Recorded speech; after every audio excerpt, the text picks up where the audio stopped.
नमस्कार, मनी गुरु की इस खास पेशकश में आप सभी का स्वागत है। मैं हूं स्वाति रायना।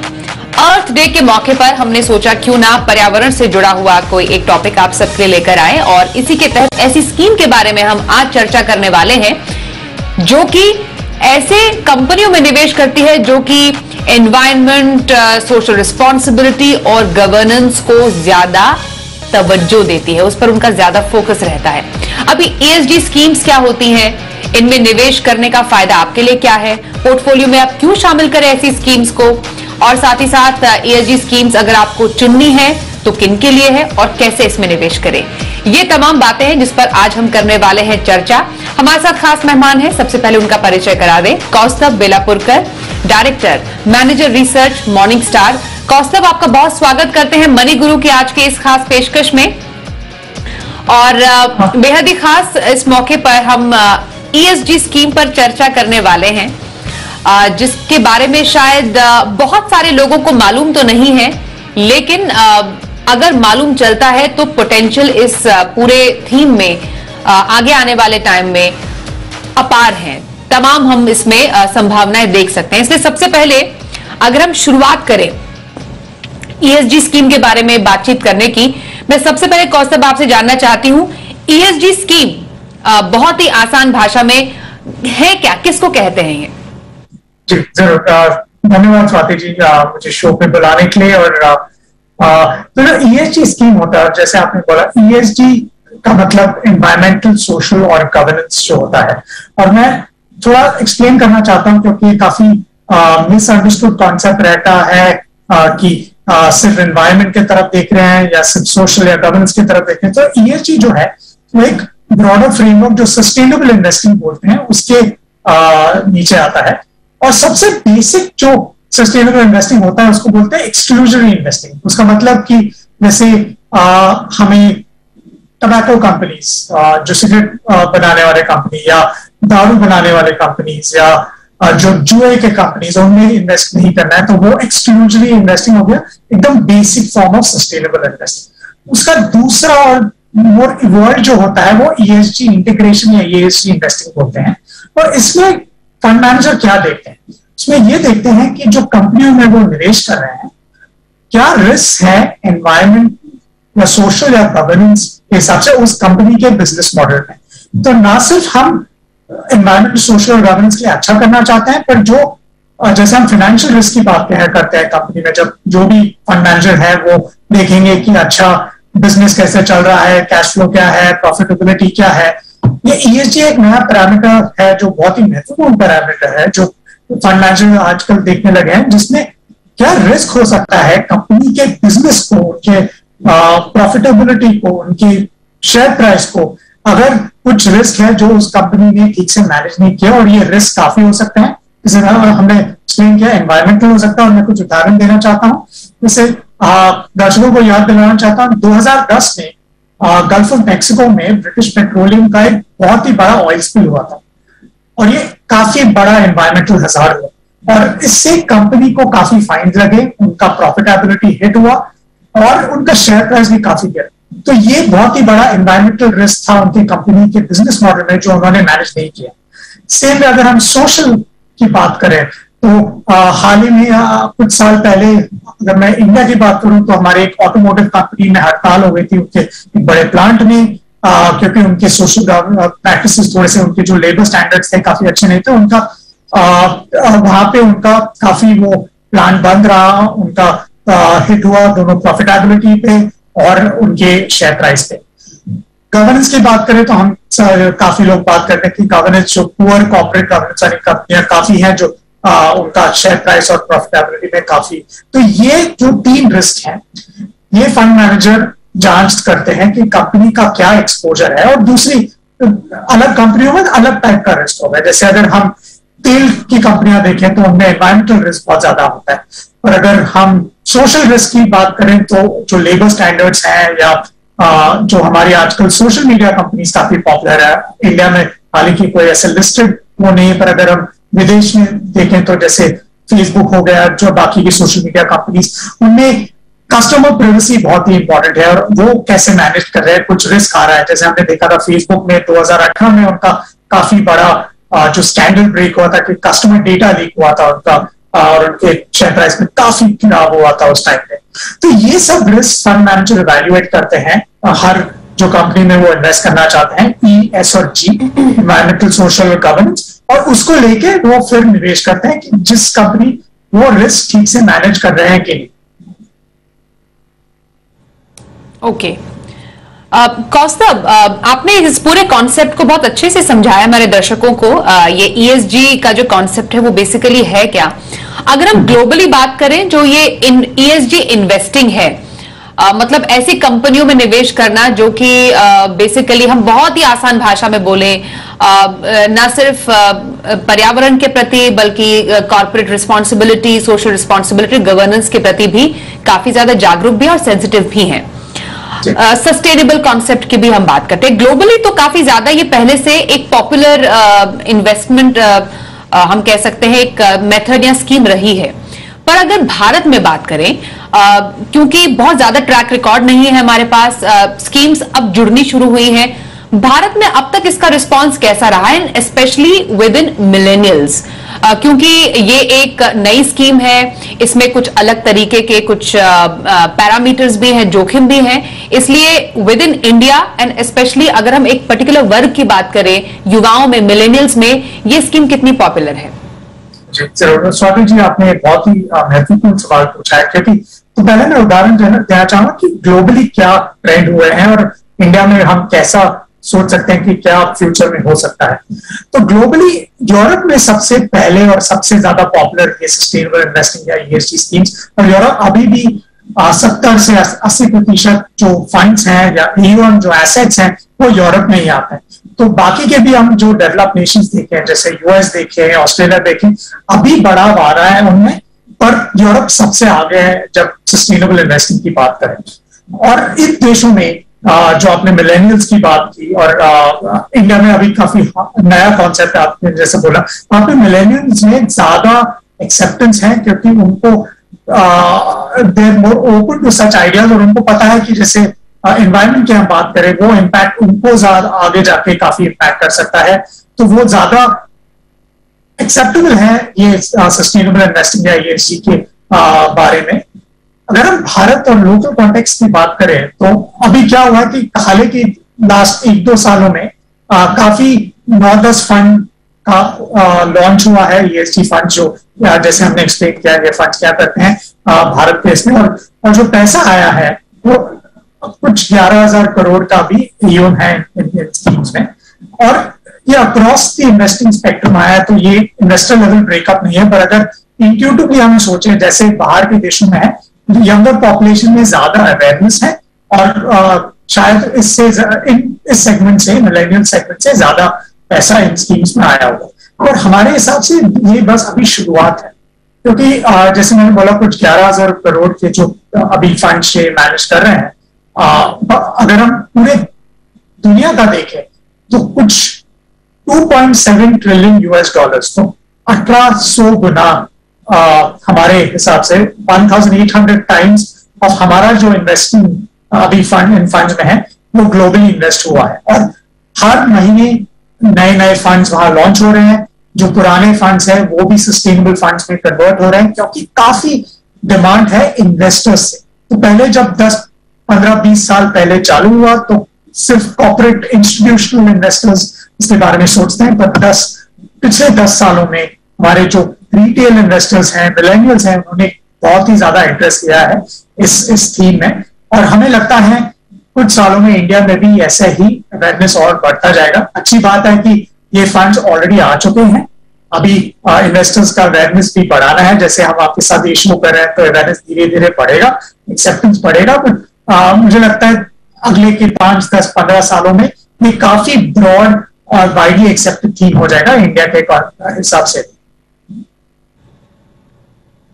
ओके कौस्तभ, एक बात मुझे आपसे और समझनी है कि क्योंकि कंपैरेटिवली ये एक नया स्पेस है इन्वेस्टर्स के लिए, और आप कह रहे हैं कि इसमें पोटेंशियल बहुत है, पर आपको लगता है कुछ चैलेंजेस हैं ईएसजी इन्वेस्टिंग के सामने अभी भी, जैसा एक बड़ा मुझे एक शायद चैलेंज ये दिखता है कि जो इन्वेस्टर्स होते हैं यूजुअली किसी भी स्कीम का ट्रैक रिकॉर्ड देखना चाहते हैं। सिंस हमारे पास बहुत ज्यादा स्कीम्स अभी नहीं है, हालांकि स्कीम्स ऐड होनी शुरू हुई हैं अभी, जिनका एक लिस्ट भी हमने दिखाई, पर एक जो ट्रैक रिकॉर्ड एक देखने का एक यूजुअली पैमाना होता है इन्वेस्टर्स का, वो अवेलेबल नहीं है। क्या आप मानेंगे वन ऑफ द चैलेंजेस है ये ईएसजी इन्वेस्टिंग को लेकर? उसके अलावा आपको क्या लगता है कौन से चैलेंजेस हैं जो इस स्पेस में अभी फिलहाल बने हुए हैं? जी बिल्कुल। तो स्वाति जी, जो आपने सही बात बोली कि ट्रैक रिकॉर्ड, क्योंकि उसी से इन्वेस्टर कॉन्फिडेंस आता है। और ये और एक जो मिसकंसेप्शन जो इन्वेस्टर्स में ग्लोबली है और इंडिया में भी है कि अगर आप ईएसजी इन्वेस्टिंग कर रहे हैं तो आपके रिटर्न्स पे कॉम्प्रोमाइज होगा, ये जरूरी बात नहीं है। और जैसे मैंने बोला, हम अंतरराष्ट्रीय फंड्स को भी देखें तो काफी अच्छा उनका परफॉर्मेंस आया है, क्योंकि सबसे महत्वपूर्ण बात जो है, हमने बोला कि ईएसजी इन्वेस्टिंग ना सिर्फ सही दिशा में जा रहा है, वो रिस्क को कंट्रोल करने की कोशिश कर रहा है। जो मैंने जो थोड़े उदाहरण दिए थे ब्रिटिश पेट्रोल या फेसबुक के, उनके शेयर में भी काफी गिराव आया क्योंकि उन्होंने वो रिस्क कंट्रोल नहीं किए। तो आपके अगर पोर्टफोलियो में ईएसजी लेंस के साथ फंड मैनेजर स्टॉक्स को ऐड कर रहे हैं तो आपका रिस्क थोड़ा कम हो जाता है। और ये हमने देखा है, जैसे कोविड का जो मार्केट में काफी बड़ा गिराव हुआ था, इंडिया में तभी ज्यादा ईएसजी फंड्स नहीं थे, तो जो भी फंड्स थे, या हमारे पास एक इंडेक्स भी है जो हम मेंटेन करते हैं, सस्टेनेबिलिटी इंडेक्स, उसका गिराव हमारे रेगुलर जो इंडेक्स के हिसाब से कम हुआ। और ये हमने ग्लोबली भी देखा कि रिस्क कंटेनमेंट में ये काफी अच्छा। तो वो बात और जो मिसकंसेप्शन मैं क्लियर करना चाह रहा हूँ कि रिटर्न्स पे ऐसा कोई मीनिंगफुल इंपैक्ट नहीं होता है आपके, कि अगर आप ईएसजी इन्वेस्टिंग कर रहे हैं। दूसरी बात जो आपने बोला ट्रैक रिकॉर्ड, वो बहुत जरूरी है क्योंकि एक नया कॉन्सेप्ट है और भारतीय निवेशकों के लिए तो एकदम ब्रांड न्यू कॉन्सेप्ट है। अभी 2-3 साल ही हुए हैं, कुछ फंड्स 2018 में भी रिपोजिशन हुए थे ईएसजी फंड्स के हिसाब में, तो ये थोड़ा टाइम लगेगा। और इसके दूसरी बात जो बहुत ही अच्छा हो रहा है, जो हमारे रेगुलेटर है वो जल्दी में ही वो आके वो रूल्स फॉर्म कर रहे हैं, रेगुलेशंस फॉर्म कर रहे हैं कि जो डिस्क्लोजर्स होने चाहिए ईएसजी फंड के। और ये दूसरा एक पोटेंशियल जो रिस्क हो सकता है ईएसजी फंड में, और ग्लोबली भी रेगुलेटर्स काफी देख रहे हैं इसके बारे में, कि ग्रीन वॉशिंग जो बोलते हैं कि फंड बोल रहा है कि हम ईएसजी फंड है पर वो और कुछ कर रहे हैं और सब कंपनियों में निवेश कर रहे हैं। तो ये ग्रीन वॉशिंग अवॉइड करने के लिए सभी ने काफी प्रोएक्टिवली भी उन्होंने रेगुलेशंस, अभी उन्होंने हाल ही में कंसल्टेशन पेपर लिखा था और वो रेगुलेशंस में आएगा कि डिस्क्लोजर जो फंड कंपनियां करेंगी कि उनका ईएसजी फिलॉसफी क्या है, वो कैसे कंपनियों को जांच रही है, तो निवेशकों के लिए भी समझना थोड़ा आसान हो जाएगा। जरूर ये नया कॉन्सेप्ट है, वो थोड़ा टाइम लगेगा ट्रैक रिकॉर्ड बनने के लिए, पर अच्छी बात है कि अभी फंड्स ऑलरेडी हैं, उनका ट्रैक रिकॉर्ड बिल्ड हो रहा है, रेगुलेशंस भी काफी स्ट्रेंथन हो रहे हैं। तो ये इन सब मेरे हिसाब से steps in the right direction कि ईएसजी ज्यादा मेन स्ट्रीम हो जाएगा पिछले आगे मैं आपसे एक और बात इनफैक्ट इसी से जुड़ा हुआ समझना चाह रही हूँ एब्सोल्युटली, कि आपने बताया कि किस तरीके से जो निवेशक हैं वो कैसे मिलेनियल्स में या युवा जो निवेशक हैं वो ऐसे थीम में ज्यादा इंटरेस्टेड अब नजर आ रहे हैं। पर क्योंकि एक थीम बेस्ड फंड है और जब हम ब्रॉडली थीमेटिक फंड्स की बात करते हैं तो हमें एक पर्टिकुलर लीग ऑफ इन्वेस्टर्स नजर आते हैं कि हाँ जो थीमेटिक फंड्स हैं क्योंकि उनमें जोखिम थोड़ा ज्यादा होता है, थोड़ा सा सिक्लिकल इन नेचर भी होते हैं, थोड़ा समझना इनके बारे में जरूरी है, थोड़ा सा ब्रॉडर हमें इस बारे में जानकारी चाहिए। तो क्या हर किसी के लिए ईएसजी इन्वेस्टिंग है? तो मैं आपसे एक सिंपल सीधा सवाल यही जानना चाहती हूँ, ईएसजी फंड कैसे निवेशकों के लिए है?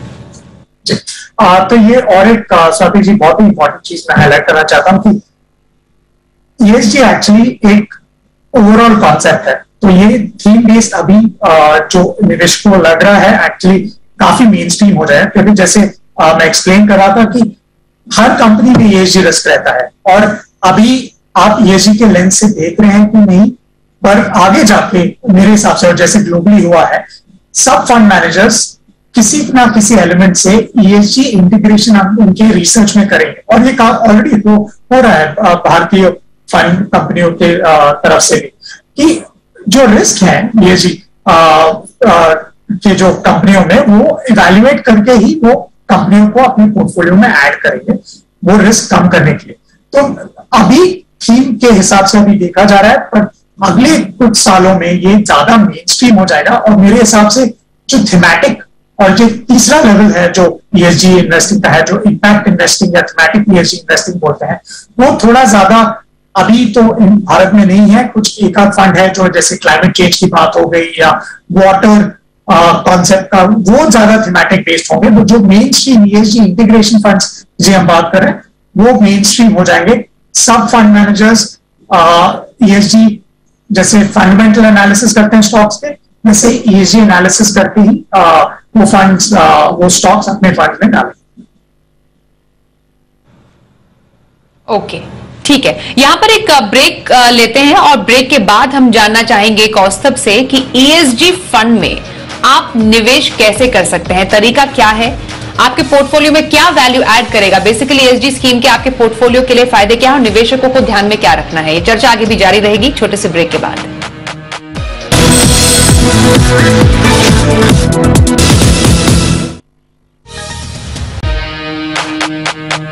ईएसजी स्कीम, पर्यावरण से प्यार आपको दिलाएगा मुनाफा अपार। जान रहे हैं इसकी बारीकी, हमारे साथ है मॉर्निंग स्टार के कौस्तभ बेलापुरकर। कौस्तभ, ईएसजी थीम के बारे में हमने काफी ज्यादा बारीकी से आपसे जानकारी ली है। अब वो निवेशक जो हमसे पूछना चाह रहे हैं और इंतजार में हैं कि हम निवेश करें कैसे, ईएसजी थीम में या स्कीम में फंड में निवेश करने का बेस्ट तरीका क्या है? जी जरूर। तो पहले तो जैसे हमने बोला है, काफी नया कॉन्सेप्ट और अभी लिमिटेड स्कीम्स और फंड्स ईएसजी फंड्स अवेलेबल है। तो निवेशकों को जिनको ट्राई करना है ईएसजी इन्वेस्टिंग और उसका एक्सपीरियंस लेना है, तो वो 5 या 10% अपने पोर्टफोलियो में अभी ऐड कर सकते हैं। और दूसरा सवाल है कि हम फंड चूज कैसे करें, और इसके मॉर्निंग स्टार जो हमारी कंपनी है वो रेटिंग्स पब्लिश करती है ईएसजी फंड्स पे, क्योंकि हमारी दूसरी कंपनी है जो स्टॉक्स पे रिसर्च करती है, और क्योंकि ये भारतीय स्टॉक्स पे भी रिसर्च है, उनका ईएसजी रिस्क रेटिंग जो हम बोलते हैं, और वो फंड जो ये स्टॉक्स होल्ड करते हैं, तो हम देख सकते हैं कि फंड में कितना ईएसजी रिस्क है या कम है। तो इसी हिसाब से हम एक रेटिंग देते हैं जो हम मॉर्निंगस्टार सस्टेनेबल रेटिंग या ग्लोब रेटिंग बोलते हैं, और ये आप हमारे वेबसाइट पे देख सकते हैं। जो भी ईएसजी फंड है या नॉन ईएसजी फंड भी है, उनका ईएसजी रिस्क कितना ज्यादा या कम है, वो ग्लोब रेटिंग आपको बताएगा। एकदम सिंपल भाषा में वो 1 से 5 ग्लोब तक रेटिंग होता है। 5 ग्लोब सबसे अच्छा ईएसजी फंड रहता है और 1 सबसे खराब। तो आप अगर हमारे वेबसाइट पे जाएंगे तो आपको ये काफी आसानी से मिल जाएगा हर इक्विटी फंड पे कि उनका ईएसजी रिस्क कितना कम या ज्यादा है, और उसी हिसाब से आप जो 8 या 10 ईएसजी फंड है उनका भी ग्लोब रेटिंग देख के आप निवेश कर सकते हैं। पर क्योंकि नया कॉन्सेप्ट है, आप चालू कर सकते हैं कुछ 5 या 10% आपके पोर्टफोलियो के वैल्यू से। एक्सपीरियंस कीजिए, जैसा ट्रैक रिकॉर्ड बढ़ेगा, जैसे और नए नए फंड आएंगे, ज्यादा मेन स्ट्रीम होगा, फिर जैसे मैंने बोला ईएसजी इन्वेस्टिंग एकदम will be like a part of regular investing. अभी आप थीमेटिक प्ले के हिसाब से 5-6% आपके पोर्टफोलियो में ले सकते हैं। और कोई निवेशक जो जानना चाहता है कि क्या वैल्यू ऐड एक ईएसजी फंड उनके पोर्टफोलियो में कर सकती है, तो मैं आपसे इसके फायदे समझना चाहती हूँ। जी बिल्कुल। तो ये बहुत ही अहम सवाल है जो आपने पूछा कि वैल्यू ऐड क्या होता है। तो पहली बात तो जैसे मैं पहले बता रहा था कि जो निवेशकों को काफी टाइम लगता है कि हमारा जो रिटर्न्स है उसमें कॉम्प्रोमाइज हो जाएगा, ये जरूरी बात नहीं है, क्योंकि जैसे मैंने एक्सप्लेन किया कि जो ईएसजी इन्वेस्टिंग है वो वॉलेटिलिटी काफी जो low risk ESG risk stocks हैं, हमने देखा है जो जब मार्केट का गिराव होता है तो ये स्टॉक्स काफी उस हिसाब से कम गिरते हैं मार्केट के हिसाब से। तो 2020 के कोविड क्रैश की मैं बात कर रहा था कि उस टाइम पे काफी जो गिराव आया था मार्केट में, ईएसजी फंड्स का गिराव मार्केट से कम हुआ था। तो ये वॉलेटिलिटी कंटेनमेंट का एक अच्छा स्ट्रैटेजी हो जाता है आपके, तो ये सबसे बड़ा बेनिफिट है। ऑब्वियसली सेकंड बेनिफिट और जो बहुत इंपॉर्टेंट बात है कि आप इस टाइप के फंड में निवेश कर रहे हैं जहां पे मैनेजर ना सिर्फ ESG रिस्क का देख रहा है, तो जो तीसरा टाइप का जो मैंने ESG इन्वेस्टिंग की बात की और वो उसमें ट्रांजिशन होगा कि एक्टिव ओनरशिप चूंकि हम बात करते हैं, और मैं उसका भी एक उदाहरण देना चाहता हूं कि अगर आप ओनर है कंपनी के शेयर्स का और फंड मैनेजर वो खरीद रहा है, तो वो अपने वोटिंग के हिसाब से कंपनी की जो डिसीजन मेकिंग को इम्पैक्ट कर सकता है।